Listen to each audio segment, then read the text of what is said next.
Shalom kekasih Kristus, senang saya dapat menyapa saudara kembali. Selamat berjumpa dan salam waktunya mengalami terobosan. Hari ini doa dan harapan saya kita semua mengalami hal-hal baik yang semakin Tuhan tambahkan dan tambahkan.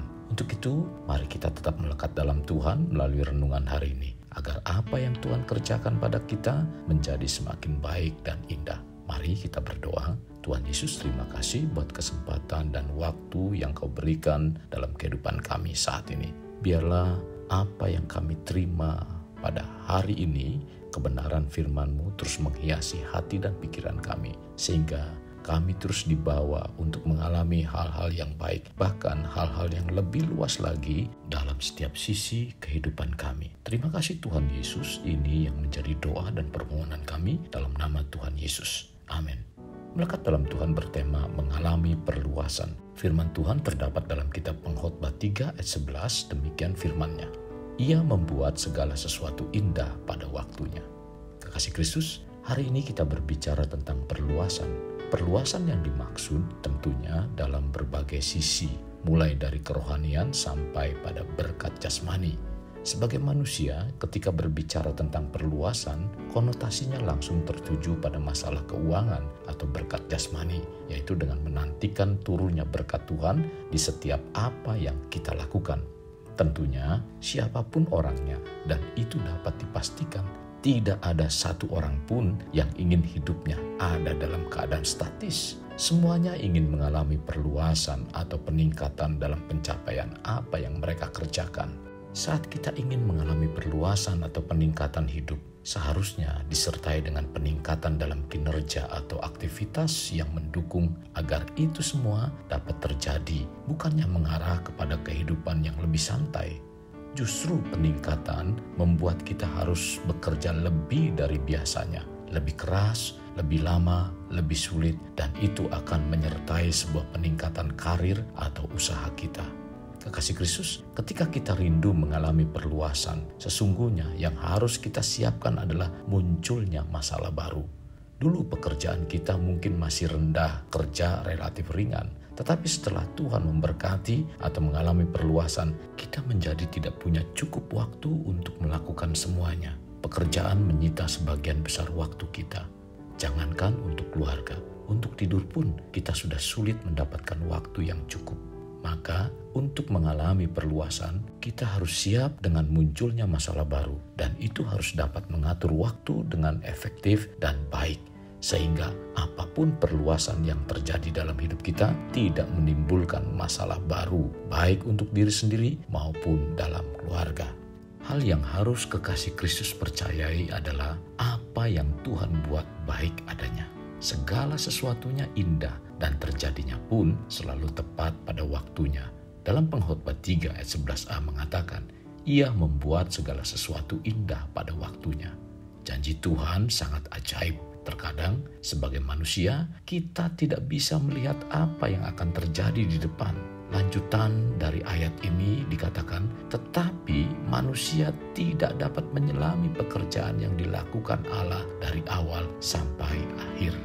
Maka kebergantungan pada Tuhan menjadi penting, apalagi untuk masuk waktunya mengalami perluasan. Nabi Yesaya mengingatkan kita untuk tidak putus asa dan tetap semangat. Dalam Yesaya 54 ayat 2 dan 3 mengatakan, lapangkanlah tempat kemahmu dan bentangkanlah tenda tempat kediamanmu. Janganlah menghematnya, panjangkanlah tali-tali kemahmu dan pancangkanlah kokoh-kokoh patok-patokmu. Sebab engkau akan mengembang ke kanan dan ke kiri. Keturunanmu akan memperoleh tempat bangsa-bangsa dan akan mendiami kota-kota yang sunyi. Yesaya pasal 54 ini merupakan suatu pembaharuan perjanjian antara Tuhan dengan umat pilihannya, yaitu bangsa Israel. Pasca kepulangan mereka dari pembuangan di Babel selama 70 tahun. Waktu itu mereka menghadapi pergumulan yang berat. Berkurangnya keturunan sebagai ahli waris di negeri perjanjian. Tercatat dalam Yesaya 54 ayat 1. Dan mengenai perluasan daerah dengan pembagian atau tata letak tanah warisan yang menjadi hak mereka. Tercatat dalam Yesaya 54 ayat 3. Dalam pembaharuan perjanjian ini, Tuhan memberi semangat kepada orang-orang buangan itu dengan menjanjikan pemulihan, yaitu keadaan baru yang mendatangkan berkat dan sukacita. Tuhan berjanji akan memulihkan keadaan mereka, yaitu keturunan yang berjumlah lebih banyak daripada sebelum pembuangan dan juga perluasan wilayah. Perihal janji pemulihan Tuhan ini bukan hanya berlaku bagi bangsa Israel yang hidup di zaman itu, tetapi juga berlaku bagi kita semua sebagai orang percaya. Bukankah setiap kita memiliki keinginan untuk memperluas dan mengalami kemajuan di segala segi kehidupan? Jika kita ingin memperluas dan mengalami pemulihan, usaha makin luas, dan pelayanan kian bertumbuh serta berdampak, maka hal utama yang harus kita lakukan adalah fokus kepada pribadi Tuhan dan mengetahui tujuannya. Tuhan akan tahu di mana batas kemampuan kita, dan ketika kita sudah sampai pada titik di mana kita tidak sanggup lagi, tepat pada waktunya, Tuhan akan mengulurkan pertolongan.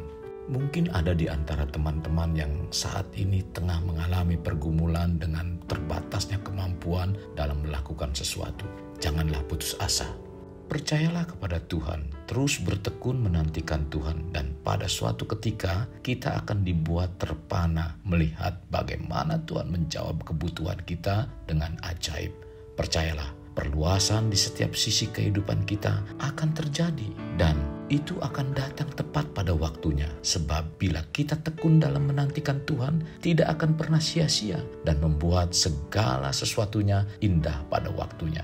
Kekasih Kristus, mari kita alami terobosan hidup. Untuk mengalaminya, mulailah dengan mengenal prinsip-prinsip kerajaan Allah serta menjadi warga kerajaan. Kita berdoa. Tuhan Yesus, terima kasih buat kebenaran firman-Mu. Firman-Mu telah memberikan satu kekuatan di dalam kerohanian kami, bahkan di dalam kami menjalani hidup ini. Tuhan, pimpin kami. Kami percaya bahwa setiap apa yang disampaikan lewat firman-Mu memotivasi kami untuk semakin sungguh-sungguh di dalam Engkau. Bahkan memacu kami untuk bergerak dan menghasilkan buah-buah bagi hormat kemuliaan nama-Mu, Tuhan.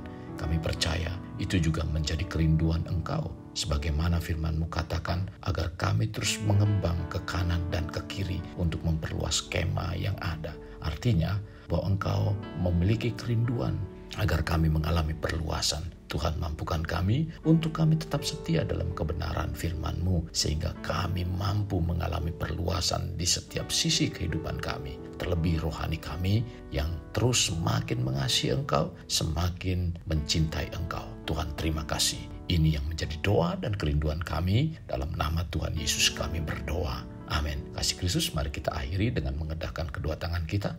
Terimalah anugerah berkat dari Allah Bapa, kasih sayang daripada Yesus Kristus, dan persekutuan dengan Roh Kudus yang mencurahkan berkat secara rohani, berkat secara jasmani, dan berkat secara ekonomi, di mana berkat Abraham, berkat Ishak, berkat Yakub dicurahkan dan dilimpahkan dari saat sekarang sampai Maranatha tiba, dalam nama Tuhan Yesus. Amin. Sampai jumpa di renungan berikutnya. Tuhan Yesus memberkati. Jangan lupa like, share, dan subscribe.